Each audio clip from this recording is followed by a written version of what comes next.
نحمده ونصلي على رسوله الكريم اما بعد اعوذ باللہ من الشیطان الرجیم بسم اللہ الرحمن الرحیم اقتربت الساعة وانشق القمر صدق اللہ العظیم۔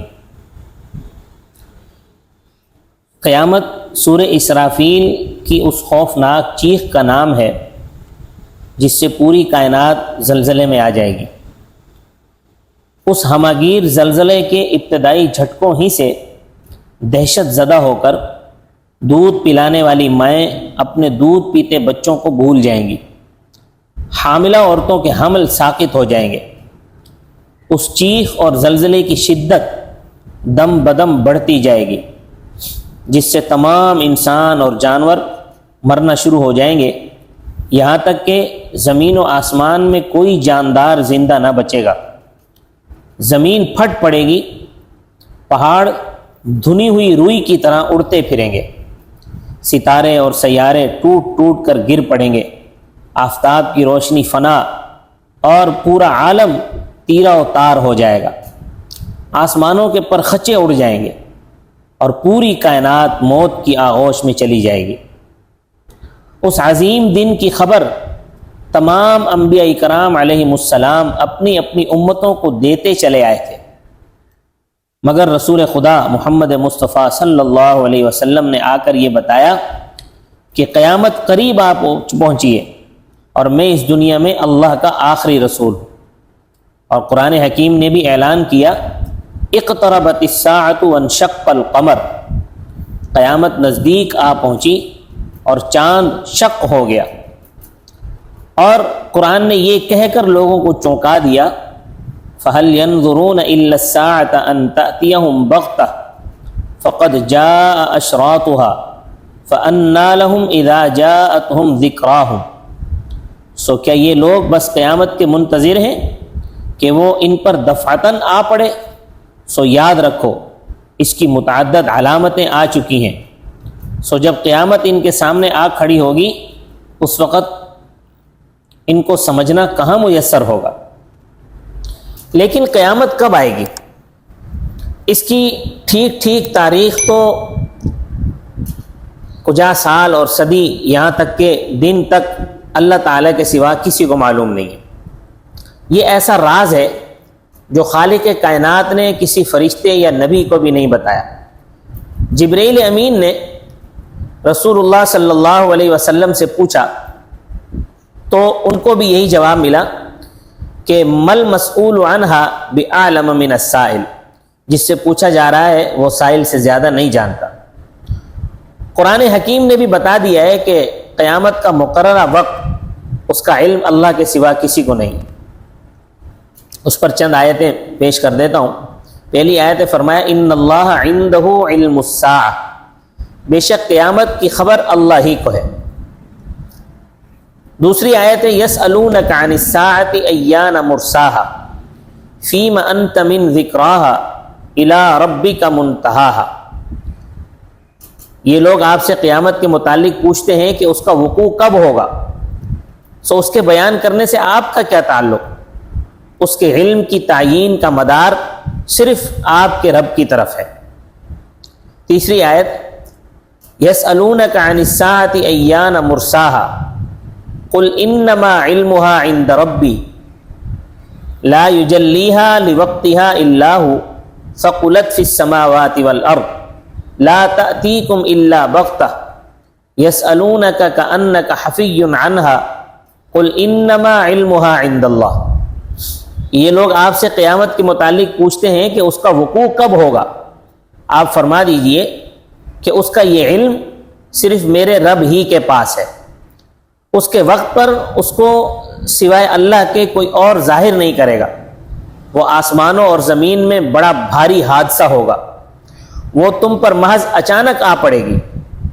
وہ آپ سے اس طرح اصرار سے پوچھتے ہیں جیسے گویا آپ اس کی تحقیقات کر چکے ہیں۔ آپ فرما دیجئے کہ اس کا علم خاص اللہ ہی کے پاس ہے۔ البتہ قیامت کی جو علامات ہیں وہ انبیاء سابقین علیہم السلام نے بھی اپنی اپنی امتوں کو بتلائی تھی۔ رسول اللہ صلی اللہ علیہ وسلم کے بعد کوئی نیا نبی آنے والا نہ تھا، اس لیے آپ صلی اللہ علیہ وسلم نے قیامت کی علامات کی سب سے زیادہ تفصیل بیان فرمائی اور علامات قیامت تفصیل سے ارشاد فرمائی، تاکہ لوگ یوم آخرت کی تیاری کریں، اعمال کی اصلاح کر لیں اور نفسانی خواہشات و لذات میں انہماک سے باز آ جائیں۔ آپ صحابہ اکرام کو انفراداً اور اجتماعاً، کبھی اختصار کے ساتھ اور کبھی تفصیل کے ساتھ ان علامات کی تعلیم فرماتے رہے۔ آپ صلی اللہ علیہ وسلم نے علامات قیامت کی تبلیغ کا کتنا اہتمام فرمایا، اس کا کچھ اندازہ صحیح مسلم کی چند روایتوں سے ہوتا ہے۔ صحیح مسلم صفحہ 390 جلد نمبر 2، ابو زید رضی اللہ تعالیٰ عنہ فرماتے ہیں کہ رسول اللہ صلی اللہ علیہ وسلم نے ہم کو فجر کی نماز پڑھائی اور ممبر پر چڑھ کر ہمارے سامنے خطبہ دیا، یہاں تک کہ ظہر کی نماز کا وقت ہو گیا۔ پس آپ صلی اللہ علیہ وسلم نے اتر کر نماز پڑھی، پھر ممبر پر تشریف لے گئے اور ہمیں خطبہ دیتے رہے یہاں تک کہ عصر کا وقت ہو گیا۔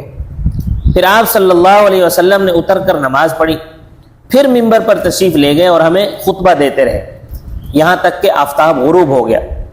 پھر آپ نے ہمیں اس خطبے میں ان اہم واقعات کی خبر دی جو ہو چکے اور جو آئندہ ہونے والے، بس ہم میں سے جس کا حافظہ زیادہ قوی تھا وہی ان واقعات کو زیادہ جاننے والا ہے۔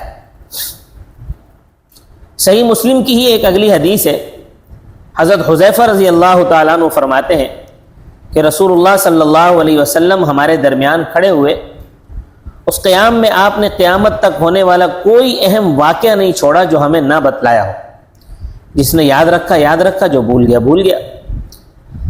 فرمایا میرے یہ ساتھی بھی یہ بات جانتے ہیں، اور آپ نے ہمیں جن واقعات کی خبر دی ان میں سے جو میں بھول گیا ہوں وہ بھی جب رونما ہوتا ہے تو مجھے یاد آ جاتا ہے۔ جیسے کوئی آدمی جب غائب ہو تو آدمی اس کا چہرہ بھول جاتا ہے، پھر جب وہ نظر پڑتا ہے تو یاد آ جاتا ہے۔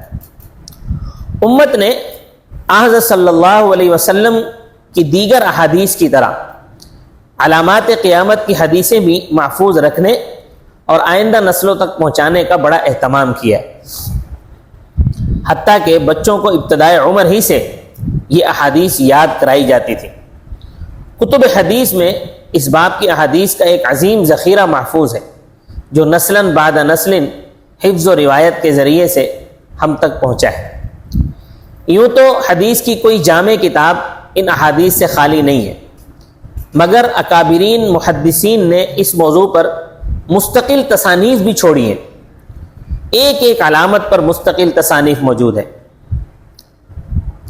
لیکن واقعی یہ ہے کہ اب تک ایسی کوئی کتاب نظر سے نہیں گزری جو علامات قیامت کی تمام مستند احادیث کو جامع ہو اور جس میں سب احادیث مفصل اور مستند حوالوں کے ساتھ ذکر کی گئی ہوں۔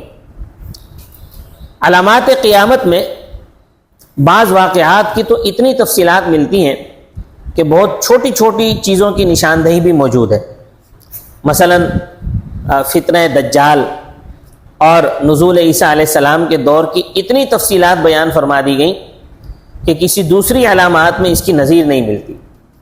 وجہ یہ ہے کہ فتنہ دجال مومنین کے ایمان کی نہایت کڑی آزمائش ہوگا۔ اگر اس کی تفصیلات لوگوں کے سامنے نہ ہوں تو دجال کے دام فریب میں پھنس جانے کا قوی اندیشہ تھا، اور حضرت عیسیٰ علیہ السلام کا حلیہ اور دیگر تفصیلات بھی اس لیے ضروری تھی کہ کوئی بلحوث اگر مسیح موعود ہونے کا دعویٰ کر بیٹھے تو اس کے مکر و فریب کا پردہ چاک کیا جا سکے، اور جب وہ تشریف لائیں تو ان کو بآسانی پہچان کر مسلمان ان کے جھنڈے تلے دجال سے جہاد کر سکیں۔ اتنی کثیر علامات اور ان کی تفصیلات سے بعض اوقات پڑھنے والا یا سننے والا یہ توقع بھی کرنے لگتا ہے کہ واقعات کی کڑیاں ملا کر وہ قیامت کا ٹھیک ٹھیک زمانہ متعین کرنے میں کامیاب ہو جائے گا، لیکن ایسا تو ابھی تک تو نہیں ہوا ہے اور نہ ہو سکے گا۔ قرآن حکیم کا واضح ارشاد ہے لا تأتیکم الا بغتہ، کہ قیامت تم پر اچانک آ پڑے گی۔ وجہ یہ ہے کہ اول تو بہت سی علامتوں میں ترتیب کا ادراک ہی نہیں ہوتا کہ کون سا واقعہ پہلے اور کون سا بعد میں رونما ہوگا. اور جن واقعات کی ترتیب احادیث میں بیان کر دی گئی ہے ان میں بھی متعدد مقامات پر یہ پتہ نہیں چلتا کہ دونوں واقعات کے درمیان کتنے زمانے کا فاصلہ ہے. پھر بہت سی احادیث میں ایسا اجمال ہے کہ ان کی مراد یقینی طور پر متعین نہیں ہوتی، حتیٰ کہ بعض مقامات پر پڑھنے والے کو تعارض کا شبہ بھی ہونے لگتا ہے، حالانکہ وہاں اجمال ہے، تعارض نہیں ہے.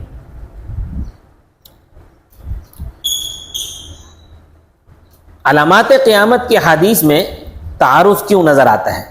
انشاءاللہ اس کی تفصیل اگلے ایپیسوڈ میں بیان کروں گا. اللہ تعالی ہمیں سمجھنے کی توفیق عطا فرمائے. وما علینا الا البلاغ المبین.